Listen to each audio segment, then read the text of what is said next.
राम राम सारे कैसे हैं आप सभी। मेरे चैनल पर आपका फिर से बहुत ही ज़ोरदार स्वागत है। मेरी पिछली वीडियोस पर रिव्यू करने के लिए आपका बहुत बहुत शुक्रिया। मेरे चैनल पर नए हैं तो प्लीज़ चैनल को सब्सक्राइब करें। मेरी आज की वीडियो बहुत ही ख़ास है। जैसा कि मैं नए नए टॉपिक्स पर वीडियो लाती हूँ, आज हम बात करेंगे एशियन गेम्स की। ये तो आप सबको पता है कि एशियन गेम्स चल रहे हैं। तो मैं आपको बताती चलूँ कि भारत ने पहली बार 107 पदक जीते हैं, मेडल्स लिए हैं हर फील्ड में, और काफ़ी अच्छी परफॉर्मेंस दी है। और जो वो जो होता है टेबल बनी होती है कि किस कंट्री ने कितने वो लिए, पदक तालिका कहते हैं उसे हिंदी में, उसमें इंडिया की जो पोजीशन है वो 4th नंबर पर है। तो ये अपने आप में एक बहुत बड़ा अचीवमेंट है और बहुत अच्छी परफॉर्मेंस दी है। तो गोल्ड मिले हैं 28, सिल्वर आए हैं 38, और ब्रॉन्ज जिन्हें कांस्य पदक कहते हैं वो हैं 41।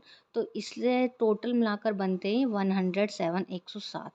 आपको बताती चलूँ कि लास्ट ईयर जब हुए थे, 2018 में जब हुए थे, तो तब भारत के पास ओनली 70 पदक थे। तो उसमें और इसमें काफ़ी डिफरेंस है। तो भाई इसका मतलब ये है कि खिलाड़ी हमारे जो है तरक्की पर हैं।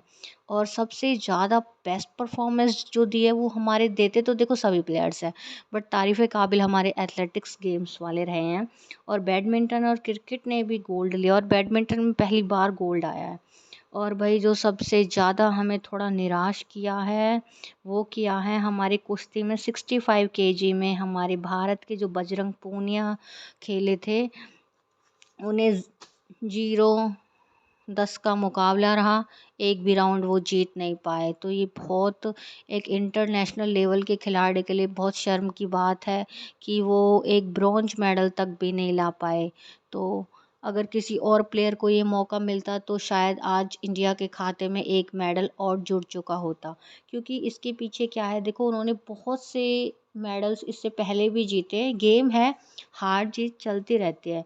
और जिससे वो हारे हैं वो जापान के प्लेयर थे, और अचंभे की बात है एक राउंड उसने जीतने नहीं दिया 10 राउंड में से। तो ये बहुत अपने आप में एक बहुत शर्मनाक हार हो जाती है। क्योंकि इनके साथ क्या हुआ, प्रैक्टिस का जब टाइम था, जब ये धरने पर बैठे हुए थे, उस टाइम पर इन्हें लाइव आने से धरने से फुर्सत नहीं थी। और उस टाइम जब इनके कोच थे ब्रजभूषण, वो कहते थे कि प्रैक्टिस कर लो, उसी को मौका मिलेगा जो प्रैक्टिस करेगा। वो भी यही चाहते थे ताकि नए खिलाड़ियों को भी मौका मिलता रहे।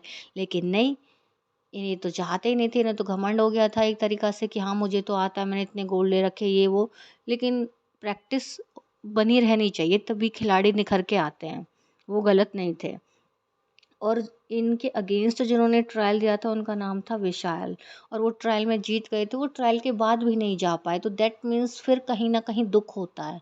तो आजकल सोशल मीडिया का ज़माना, सोशल मीडिया पे सब बोल रहे हैं कि बजरंग पूनिया को आप गलत मत बोलो, ये मत बोलो। उन्हें गलत नहीं बोल रहा, ये हमें भी पता है गेम है, हार जीत चलते रहते हैं। बट इस तरह से हमें बहुत दुख हुआ कि कुश्ती जैसे गेम में इंडिया का नाम ही रहा है। हमेशा एक फिक्स मेडल रहता था कि भाई 75 वेट में तो या 65 वेट में तो आना ही आना है। लेकिन भाई इस बार तो निराशा ही हाथ लगी, ब्रॉन्ज मेडल तक भी नहीं आया। ये बहुत शर्म की बात है। और होना क्या था, ये महाशय जी जा पहुँचे थे बिना ट्रायल के, बिना इन्होंने कोई प्रैक्टिस भी नहीं की थी। एक तो इन्होंने क्या है, दूसरे का हक मार कर ये गेम में जाने की जिन्होंने जिद की थी, जिसके लिए इन्होंने इतने धरने दिए थे, फिर उसके बाद गए भी, अपने आप को इन्होंने ऊपर रखा। ठीक है। उसके बाद इन्होंने राजनीति की, मैं धरना दे दूँ, ये दे दूँ, भाई खुद को ऊपर रखा। चलो ठीक है भाई जाओ, अब मुँह की खा ली, अब कुछ मिला। ये बजरंग पूनिया की नहीं, ये पूरे देश की हार है। कभी आप लोग ये सोच रहे हो ये कुछ सिंगल बंदे की हार है, नहीं, ये पूरे देश की। क्योंकि इंडिया काफ़ी टाइम से कुश्ती में अच्छी परफॉर्मेंस देता आया है, कई सालों से। तो इतने सालों से जो मेहनत करते आ रहे थे खिलाड़ी, उनकी मेहनत पे तो पानी फिर गया, चाहे खुद ही क्यों ना थे उसमें।